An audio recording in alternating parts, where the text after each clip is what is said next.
Assalamualaikum warahmatullahi wabarakatuh. Di sini saya akan menjelaskan tentang perkembangan biologis dan kognitif.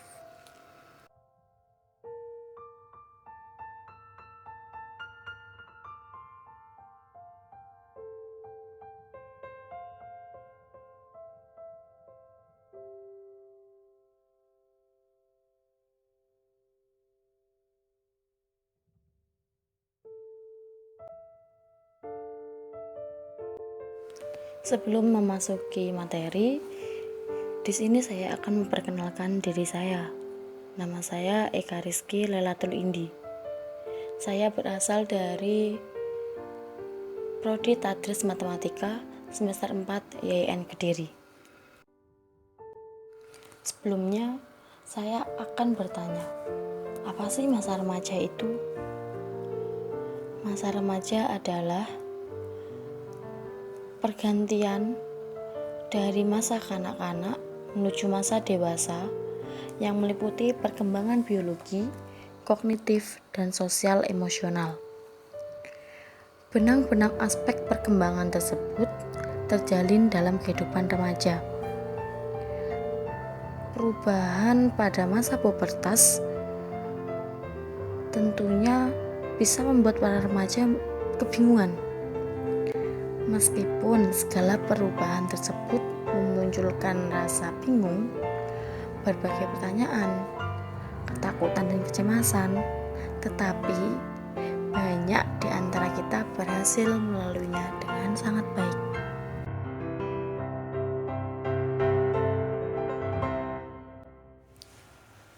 Selanjutnya, saya akan menjelaskan tentang pengaruh faktor genetika. Apa aja sih faktor-faktor yang mempengaruhi genetika tersebut? Yang pertama, sifat dasar gen. Yang kedua, metode yang digunakan para ahli genetika perilaku. Dan yang terakhir adalah temperamen.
Yang pertama, kita akan menjelaskan tentang sifat dasar gen. Di sini saya hanya menampilkan 3. Yang pertama genotip, fenotip, dan tentang reaksi. Genotip adalah warisan genetik seseorang. Material genetika aktual yang sebenarnya ada. Namun, tidak semua material genetik tersebut jelas tampak pada ciri-ciri yang tampil atau dapat diukur pada diri kita. Selanjutnya, fenotip adalah genotip yang dapat diamati dan dapat diukur. Jadi, contoh dalam fenotip ini adalah seperti tinggi, berat badan, warna kulit, warna mata, dan lain sebagainya. Selanjutnya adalah tentang reaksi. Tentang reaksi adalah rentang jumlah fenotip untuk setiap genotip, yang menunjukkan pentingnya peran pembatasan ataupun pengayaan lingkungan. Misalnya, seseorang lebih pendek dari kebanyakan orang. Meski diberi makan sebanyak apapun, sebaik apapun, apabila orang tersebut memiliki gen pendek, tidak akan pernah tumbuh jadi lebih tinggi daripada rata-rata yang dia miliki. Yang kedua adalah metode yang digunakan para ahli genetika perilaku. Genetika perilaku adalah studi mengenai kadar dan hakikat dari landasan herediter suatu perilaku. Para ahli berasumsi bahwa perilaku ditentukan oleh lingkungan dan faktor herediter. Para ahli genetika perilaku sering memakai penelitian mengenai anak kembar atau adopsi. Dalam suatu penelitian mengenai anak kembar, kesamaan perilaku anak kembar identik diperbandingkan dengan kesamaan perilaku anak kembar fraternal.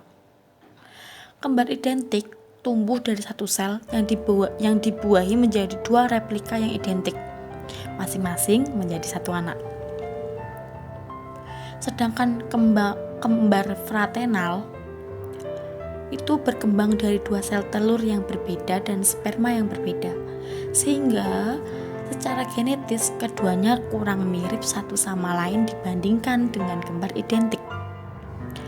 Meskipun kembar fraternal dibesarkan dalam satu rahim yang sama, secara genetis mereka berbeda, seperti halnya adik dan kakak, bukan kembar. Dan mungkin pula jenis kelamin mereka itu berbeda. Lalu pada penelitian adopsi, peneliti berusaha menemukan apakah perilaku dan ciri-ciri psikologis anak yang diadopsi lebih mirip dengan ciri orang tua angkat yang menyediakan lingkungan rumah bagi mereka, atau lebih mirip dengan orang tua biologis mereka yang menyumbangkan faktor bawaan. Penelitian adopsi lainnya dapat dilakukan dengan membandingkan kakak beradik hasil adopsi dengan yang sekandung. Dari penelitian tersebut ditemukan bahwa tingkat pendidikan orang tua biologis merupakan prediktor yang lebih baik bagi IQ anak angkat ketimbang IQ orang tua angkat si anak. Ada keterkaitan genetik antara orang tua biologis dengan anak yang diadopsi orang lain, dan dampaknya adalah faktor bawaan mempengaruhi skor IQ seseorang. Selanjutnya adalah temperamen.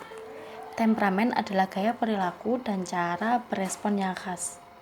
Di sini Alexander Chas dan Stella Thomas mengemukakan bahwa ada 3 kelompok temperamen. Yang pertama, anak bertemperamen mudah. Anak yang bertemperamen mudah biasanya memiliki suasana hati yang positif, periang, lalu mudah mengikuti aturan. dan dapat menyesuaikan diri terhadap kawan-kawannya. Lalu yang kedua adalah anak bertemperamen sulit. Anak yang bertemperamen sulit ini memiliki suasana hati yang cenderung negatif, lebih banyak mengeluh. Lalu saat kegiatan sehari-hari dia tidak suka jika diatur. Lalu ketika ada pengalaman baru, dia juga kurang cepat untuk menyesuaikan diri. Yang ketiga, anak bertemperamen lambat dan menghangat. Di sini menunjukkan tingkat kegiatan yang rendah. Reaksinya juga lebih cenderung ke negatif. Penyesuaian diri juga agak lambat, dan suasana hati dalam intensitas yang sangat rendah. Selanjutnya, interaksi faktor bawaan lingkungan dan perkembangan. Menurut ahli genetika perilaku Sandra Scar percaya bahwa lingkungan yang dipilihkan para orang tua untuk anak dan remaja mereka itu tetap tergantung pada genotip yang dimiliki oleh orang tua itu sendiri. Para ahli genetika perilaku percaya bahwa faktor bawaan dan lingkungan berinteraksi dengan 3 cara. Yang pertama, pasif. Yang kedua, evokatif. Dan yang terakhir adalah aktif. Yang pertama tadi adalah interaksi genotip pasif dengan lingkungan. Itu terjadi di saat orang tua yang memiliki hubungan genetik dengan anak memberikan lingkungan pengasuhan pada anak. Contohnya, si ayah memiliki genetik cerdas dan cakap membaca. Karena si ayah cakap membaca dan menikmati kegiatan bacaan, mereka menyediakan buku baca bagi anak mereka, sehingga mereka juga akan lebih cenderung menjadi anak yang cakap membaca dan menikmati kegiatan untuk membaca. Lalu yang kedua tadi adalah interaksi genotip evokatif dengan lingkungan. Terjadi apabila genotip anak akan menimbulkan jenis lingkungan fisik dan sosial yang tertentu. Contoh, anak yang aktif dan suka tersenyum akan lebih banyak mendapat perangsangan sosial ketimbang anak yang pasif dan pendiam. Selanjutnya, interaksi genotif aktif dengan lingkungan. Terjadi apabila anak dan remaja menjelajahi lingkungan yang mereka pandang menarik dan menantang. Contoh, sebagian remaja karena genotipnya lebih terampil di bidang musik, maka akan cenderung lebih banyak memanfaatkan waktu dalam lingkungan musikal, di mana mereka dapat menampilkan keterampilan mereka dengan baik.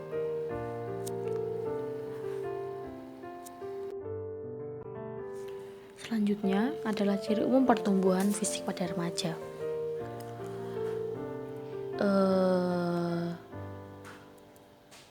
Ciri umumnya yang pertama adalah 4 kurva tumbuh kembang. Apa saja sih 4 itu? Yang pertama, pertumbuhan fisik umum. Yang kedua, organ reproduksi. Yang ketiga, otak dan kepala. Dan yang terakhir adalah kelenjar limfoid. Itu tadi adalah 4 kurva tumbuh kembang anak. Yang kedua, faktor-faktor yang mempengaruhi kurva pertumbuhan. Sampai saat ini, sedikitnya ada 4 mekanisme yang diketahui berpengaruh terhadap kurva pertumbuhan. Yang pertama, faktor mencari sasaran. Yang kedua, kecepatan kematangan. Yang ketiga, pengaturan umpan balik. Dan yang terakhir adalah massa tubuh. Itu tadi adalah ciri umum pertumbuhan fisik pada remaja. Sekarang tentang pubertas. Pubertas adalah perubahan cepat pada kematangan fisik yang meliputi perubahan tubuh dan hormonal yang terutama terjadi selama masa remaja awal. Adapun faktor yang berperan pada masa-masa pubertas adalah yang pertama faktor genetik, yang kedua faktor massa tubuh, dan yang terakhir adalah faktor mutu makanan. Selanjutnya adalah faktor hormonal. Hormon adalah suatu substansi kimiawi yang berkekuatan besar yang dikeluarkan oleh kelenjar endokrin dan dialirkan ke seluruh tubuh. Peran sistem endokrin pada masa pubertas ini melibatkan interaksi hipotalamus, kelenjar pituitari, dan kelenjar gonad. Dua jenis hormon utama yang penting dalam perkembangan pubertas adalah androgen dan estrogen. Androgen adalah jenis utama hormon pada laki-laki, sedangkan estrogen adalah jenis utama pada hormon perempuan. Yang terakhir adalah perubahan fisik. Di antara perubahan fisik yang terlihat nyata pada masa pubertas adalah meningkatnya tinggi dan berat badan serta kematangan pada seksual. Materi tadi adalah materi tentang perkembangan biologis. Kesimpulan yang dapat kita ambil adalah pada masa remaja berawal pada biologi dan berakhir pada budaya. Memang, perubahan biologis di masa awal remaja tampak dramatik dan akrab bagi kita semua. Meskipun semua pakar perkembangan yakin bahwa hal ini terlalu banyak diperhatikan sehingga proses kognitif dan sosial emosionalnya terabaikan. Pubertas membawa perubahan meluas pada tubuh kita dan mengubah cara berpikir kita mengenai diri kita sendiri serta bagaimana cara orang lain berinteraksi dengan kita.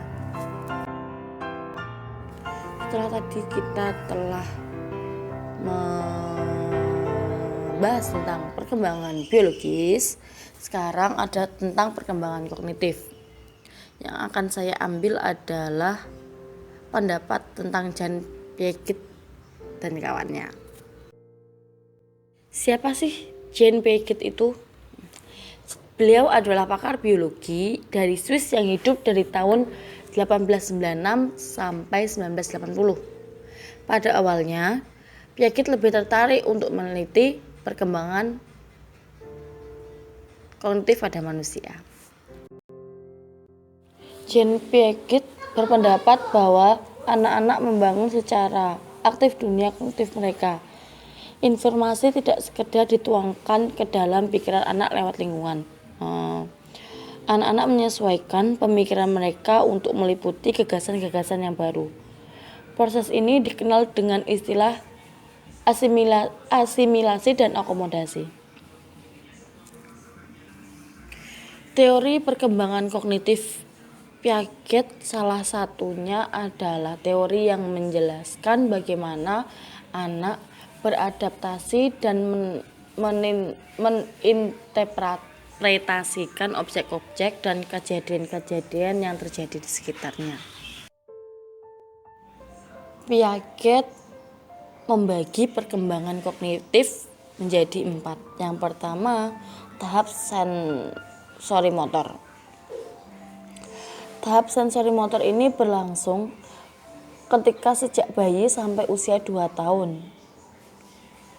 Tahapan ini, bayi membangun pemahamannya akan dunia dengan mengkoordinasi pengalaman indrawinya dengan gerakan motorik sehingga disebut sensori motor. Yang kedua, tahap praoperasional. Tahapan ini terjadi pada anak umur 2 tahun hingga 7 tahun. Tahapan ini anak mulai menggambarkan tentang dunia dengan kata-kata, bayangan, ataupun gambar. Yang ketiga adalah Tahap operasional konkret. Pada tahap ini, anak berusia 7 tahun hingga 11 tahun.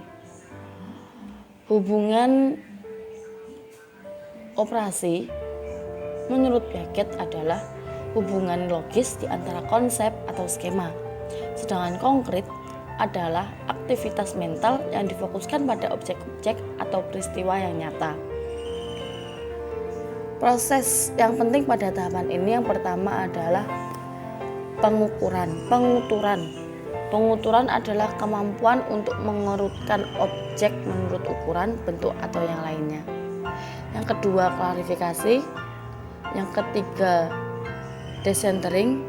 Yang keempat, reversibility. Yang kelima, konversasi, dan masih banyak lagi. Yang terakhir adalah tahap operasional formal. Tahapan ini terjadi pada anak usia 11 hingga 15 tahun. Pemikiran pada masa remaja yang telah mencapai tahap pemikiran operasional formal, yakni suatu tahap perkembangan kognitif yang dimulai kira-kira 11 atau 12 tahun dan terus berlanjut hingga remaja mencapai masa tenang atau masa dewasa. Anak ini sudah mulai berpikir abstrak dan hipotesis. Pada masa ini, anak sudah mampu memikirkan sesuatu yang akan terjadi atau mungkin akan terjadi. Di samping itu, pada tahap ini remaja juga sudah mampu berpikir secara sistematik. Remaja telah mampu memikirkan semua kemungkinan secara sistematik untuk memecahkan masalah. Jika tadi menurut pandangan Piaget, sekarang adalah tentang pandangan Brunner. Menurut Brunner, peserta didik berpikir dan mencipta melalui inquiry dan peran-peran untuk dimainkan dalam pembelajaran. Proses belajar lebih dari sekedar menghasilkan informasi. Brunner dapat memahami karakteristik anak berdasarkan tingkah lakunya.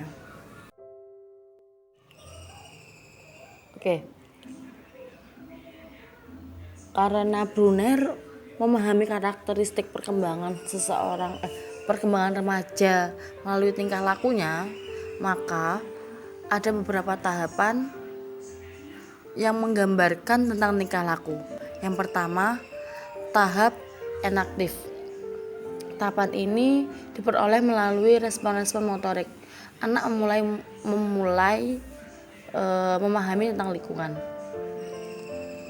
melalui gerakan atau aksi. Mereka mungkin bisa membolak-balikkan buku seakan-akan membaca isi buku tersebut. Anak mulai memahami nama-nama dari percakapan dengan orang-orang sekitarnya atau mengganti gambar-gambar benda di dalam buku. Yang kedua adalah tahap ikonik. Tahap ikonik ini lebih banyak berasal dari gambaran imajinatif. Anak membawa informasi yang didapatnya melalui imaginary. Karakteristik tunggal pada objek yang diamati dijadikan sebagai pegangan, dan pada akhirnya anak mengembangkan memori visual. Misalnya, anak-anak melihat gambar orang. Berdasarkan pengapatannya, orang memiliki bagian-bagian tubuh. Informasi ini dibawa ke alam imajinasinya sehingga ia bisa mendapatkan gambaran dari berbagai bagian tubuh. Selanjutnya adalah tahap simbolik. Tahapan ini anak lebih banyak pengetahuan anak lebih banyak berasal dari kata-kata yang berubah-ubah, simbol matematika, dan simbol sistem. Remaja mampu menyusun gagasannya serta padat. Pada tahap ini anak sudah memahami simbol sehingga mereka sudah dapat memaknai sebuah simbol. Demikian tadi penjelasan tentang perkembangan biologis dan kognitif. Terima kasih telah membaca sampai akhir. Sekian dari saya, kurang lebihnya mohon maaf. Burung Irian, burung cendrawasih, cukup sekian dan terima kasih. Wassalamualaikum warahmatullahi wabarakatuh.